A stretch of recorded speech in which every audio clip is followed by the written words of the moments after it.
But the main difficulties are the things that we're saying here, keeping motivation. Who has an issue with that sometimes? It's not always easy to be motivated. Sometimes you can hit a stumbling block, for whatever reason. Things may change.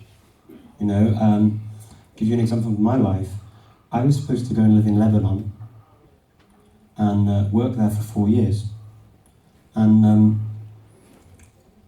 it was in 2006. And what happened? He got into a war with Israel and the job was cut.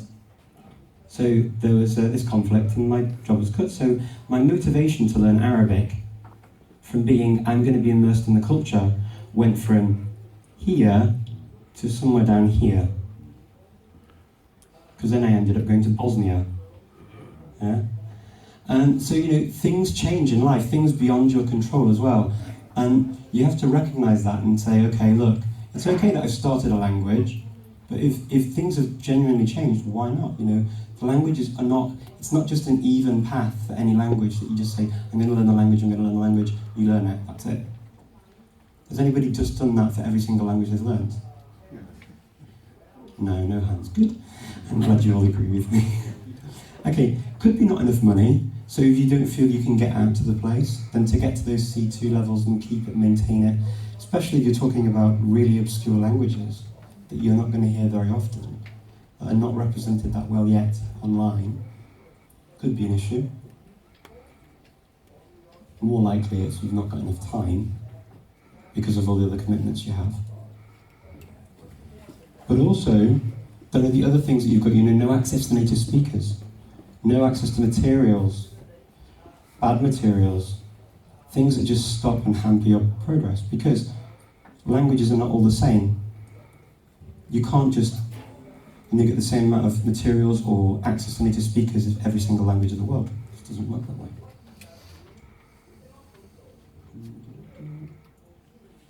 So, getting back to the story of the boy. Has anyone guessed who the boy is yet?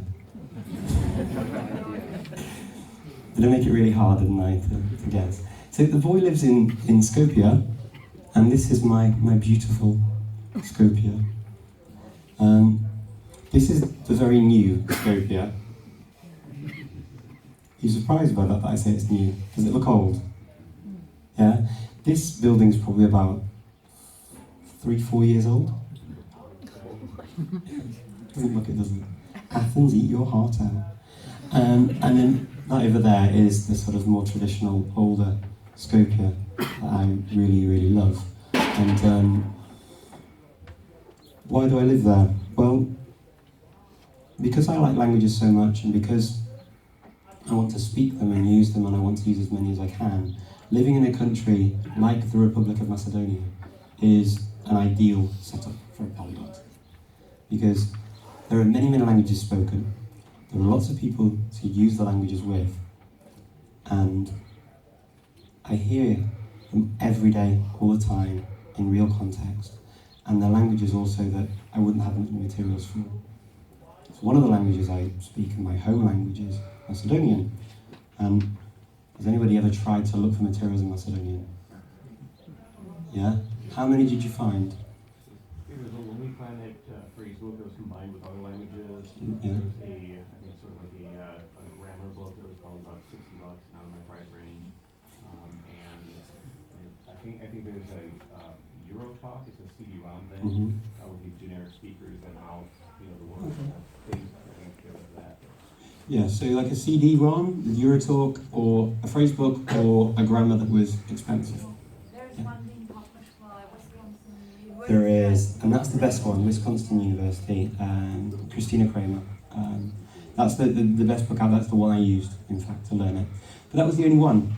And for many learners, that's actually quite a scary book because it's quite thick, it's used for university students.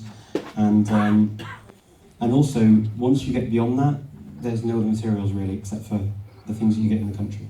And to speak like they speak in the country as well is very different, you need to be there. So that's what I'm doing, and that's why I'm there.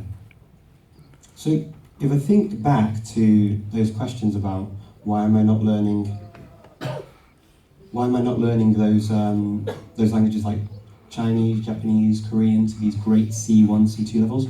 How many people from those countries do you think I come across on a daily basis in a country like the Republic of Macedonia? 0. 0. Yeah. There's one Korean that I've met. One. She's married to a Macedonian and she speaks it fluently. I don't see her very often, just every now and again. Chinese, there are a few, but they tend to stick to themselves and you don't see them very often except for at the market when they're buying things for the restaurant. Japanese, I've met 0. So I tend to stick to languages that I can actually use and that make sense to my life. And so when you look at language choices and languages being created equally, what I'm really getting at is our language choices are why we're learning them and how we keep our motivation and how we actually succeed in the studies and how we feel good about ourselves when we learn them is looking at the reality of how the languages can be used and how you can use them.